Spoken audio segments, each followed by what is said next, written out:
Alright guys, so it has been about, half an hour to 45 minutes since the end of the Azerbaijani Grand Prix at Baku. And yeah, what an eventful race. What an eventful race. Usually I take about a day or two before I make one of these videos, but the race was very eventful. There was a lot to take away. So it was quite easy coming up with 3 takeaways. And I'm also going to add another segment at the end of my 3 takeaways. But yes, it was fairly easy to come up with 3 takeaways because it was a very eventful race. A lot of drama, a lot of action, a far cry from Monaco. I mean, I actually enjoyed watching this race.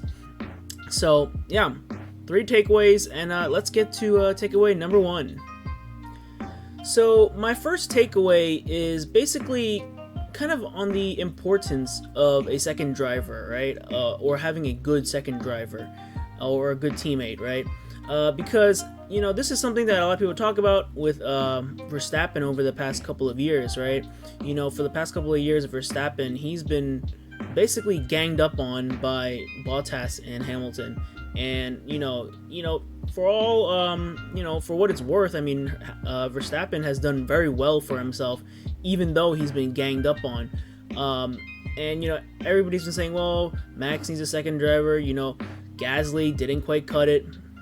Albon didn't quite cut it in the first couple of races. Perez didn't look like he cut it, but obviously Perez, he's done a I wouldn't say a 180 because he was doing decent, but he's done well for himself for the last couple of races. But yeah, back to the importance of a second driver. There was kind of like a role reversal, right? Like again, past couple of years, it was Max getting ganged up on by the 2 Mercedes drivers. Well, today it was the 2 Red Bull drivers ganging up on Hamilton, and I think Hamilton found himself in a very similar situation as Verstappen found himself in the past, 2-3 years, basically, getting ganged up on. And the race would have gone pretty decent for Hamilton if it wasn't for the little incident of the lockup at the very end, a little too overambitious, trying to overtake Perez, and he ended up, I think, getting like 15th or something like that, or 16th, and he got 0 points. But yeah, but that's not the point, right? The point is that the importance of the second driver, and Bottas has been straight up disappointing this season. He's been terrible. And there's no way to beat around the bush, right? I've said multiple times that I root for Bottas. I wish him the best. I hope he does well because, I like Mercedes as a team and I want them to succeed, but Bottas really isn't cutting it, and it's weird, right? Because, even in the past years, even if he's not winning, because Lewis is always winning, right? Hamilton's always winning, he's always been up there, right? Again, the 2 guys ganging up on Max. But for the past couple of races, he's just been dreadful, like absolutely dreadful.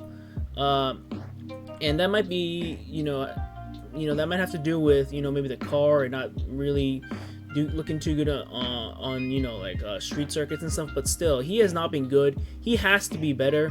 I hope he can be better, but I'm kind of losing faith in him. It's like every time I watch him, I'm like, oh, come on, man. Like, you got to do something, right? You got to do something. But yeah, I mean, that just shows the importance of having a good teammate, right? Somebody who can be up there, who can influence strategy, who can help out with whatever is needed, right? Whatever is needed. It gives you more options as a team, right? You don't have to get, you don't have to try to fend off 2 people. You can have 2 guys battling 2 guys, right? So yeah, this race kind of highlights the importance of a second driver, and I think Hamilton got some experience and felt kind of what Max has felt for the past 2-3 years. All right, so my second takeaway has to do with the very what an exciting race it was, and the kind of the I would say the race results, I would say very nice. I mean, obviously Perez, he won. He did great. He was awesome this race. Like, he didn't put a foot wrong. He did what he had to do in the beginning, holding off Hamilton for all those laps. Keeping Max safe. Basically, Max did his job. It was a shame that Max, obviously he crashed, but through pretty much no fault of his own, which I'll get to in the third takeaway. But I mean, Perez was awesome this race, right? Perez was awesome this race. Seb, who got second place. He got second place. He was great as well. Outstanding drive from him.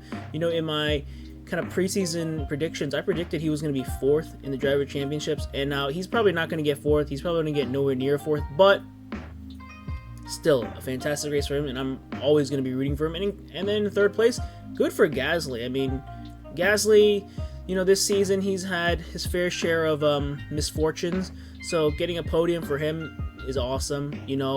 Ever since he got the boot from Red Bull, I think a lot of people have wanted him to succeed, and he's doing great. He's doing very good for himself.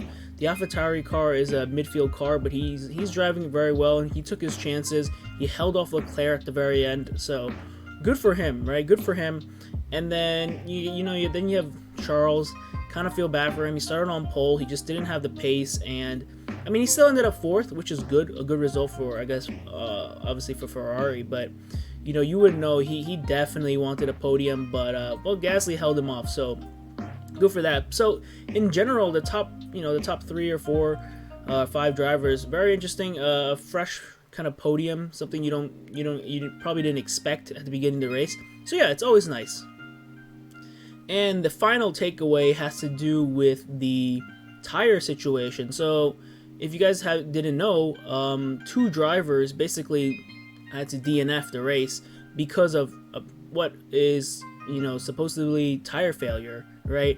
Lance, he was like 30 something laps into the race with his hard tires, which he started on, and then his left rear gave way and he was out of the race. He crashed. And then the same thing happened to Verstappen, which cost him the entire race. He was leading the race, he was doing fine, his left rear went and he crashed as well.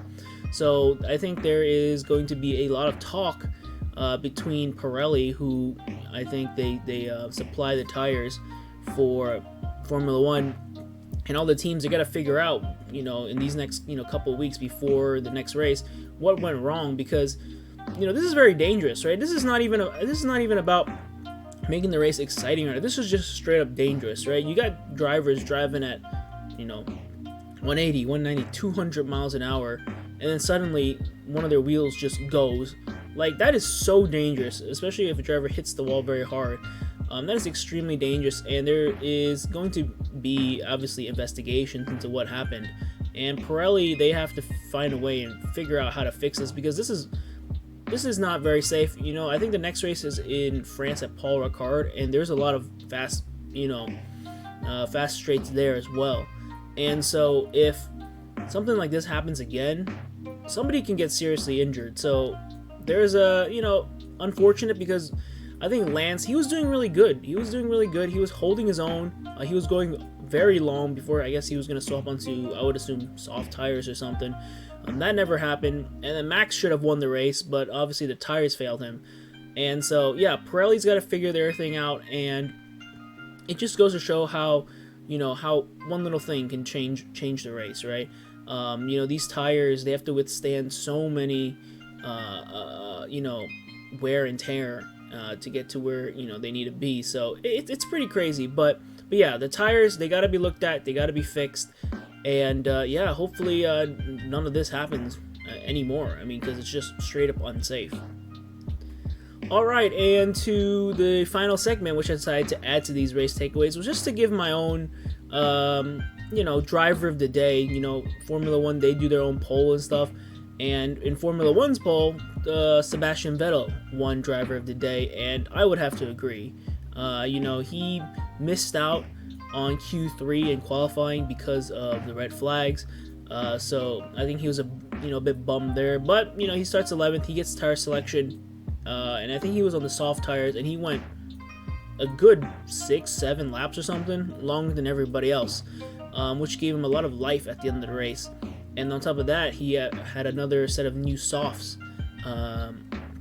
for the restart after the race was red flagged because Max crashed. And he finished second. A lot of people have been saying, oh well, Seb, he's done. He's just coasting through whatever his final years in Formula One, however long that will be. He's no good anymore. But I think this race showed just how good he is, right? He is still a good driver. He might not be championship caliber anymore, but he is still somebody that can get you, podiums. He can still get you top finishes. because he just is. I mean, he's a four-time champion, right? He has championship DNA. That's, you know, that stuff runs through him, and you don't become a four-time world champion for nothing, right? And so, you know, yeah, sure, he's not as sharp or whatever as he used to be, but he's a lot more wise. He's a lot more cool-headed, calm, and collected, and, you know, he's gonna do well. And I do have to agree, he started 11th, you know, probably, you know, was expecting to finish somewhere around, you know, maybe like 8, 9 or something. I have no clue, but he finished second. Great result for him and for Aston Martin, who, quite frankly, you know, their day was a bit of a bad news to good news. You know, obviously with Stroll crashing, that was no good. But Seb getting second place, you know, has to lift the team spirits up a little bit. And yeah, I think my driver of the day will have to be Sebastian Vettel as well. Alright, so that does it for this race takeaway video. And as you can see on the screen, the next race is going to be in France. At the Paul Ricard circuit, June 18th through June 20th, or so June 20th basically. So that's in what, like 2 weeks or so. Yeah, it's gonna be great. I mean, look, Hamilton didn't get any points. Verstappen didn't get any points. So the standings are pretty much exactly where they were from the end of the Monaco race. So this race is going to be interesting. It's also going to be interesting to see how Mercedes is going to perform, considering this is no longer a street circuit. This is actually a proper racing circuit. So, you know, we'll see what happens. But yeah, that's the end of this takeaway video. If you like this video, then consider leaving a like down below. It really helps. And if you like what you see overall on this channel and want to see more content, then don't hesitate to hit the subscribe button. Click the bell for notifications for any videos I do.